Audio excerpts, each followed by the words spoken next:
What's up guys? Welcome kayo sa aking channel. Ako narito naman upang magpakitang gilas at ituro sa inyo ang aking napakapambihirang natuklasan na sobrang natitiyak ko naman na inyong mapapakinabangan. Oo, 100%.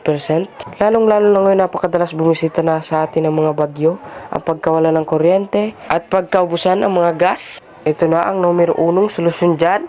Ano pang hinihintay natin? Simulan na natin yan. Let's go! Kauna-unahan sangkap natin dyan guys, siyempre lalagyan. Kung mapapansin nyo guys, napakalit lang ng aking lalagyan kasi yan lang ang available. Pero mas better yung malaki. Pangalawang sangkap natin is asin, pang tatlo, lana, pangapat is cotton buds, panglima is posporo. Yung pagmamasdan yung maigi guys, yung cotton buds ko is gamit na. Di, joke lang. At lalagyan ko na nga ng asin yan. Sige, kaunti pa. Tantiameter lang yan nga guys. Uy, bakit mo naman kinamay? Mapapanis yan. Pagpatuloy mo lang yan guys, paglagay-lagay ng asin. Pangatlo natin guys is lana. Tabi ko lang yung asin. And balik tayo. Sunod na ay ang lana. Dahan-dahan lang guys. Yan, kaunti lang at baka paglitin tayo ng ating nanay. Oops, tama na yan. Tabi mo na rin yan, boss. Pangatlo is lalagyan na natin yung cotton buds. Itutusok ko lang yan, pinapantay-pantay ko nga lang yan guys.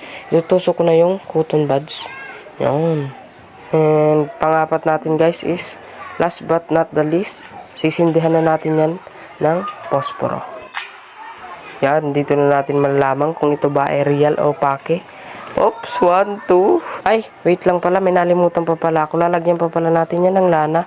Papahid-pahiran lang natin yan guys, huwag masyadong madami at baka hindi na masindihan. Ang galing mo naman palang bata ka, nakakabangha. Uy, yun na, sinawsan na yung kamay. Baboy naman ito. And yun, papunta na tayo sa exciting part. And yun na, sindihan na natin yan.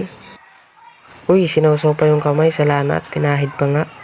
Yun, sisindihan na natin yan guys. 1, 2, 3, go! Yun, gumana nga.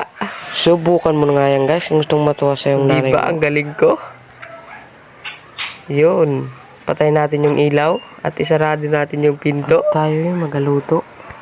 Ang lakas. Ano, satisfying ba? Diba, hindi ko nasayang oras mo. Kung gusto mo pa ng mga pambihirang content, follow me for more. Enjoy lang guys. Bye-bye. Kita-kits on my next video.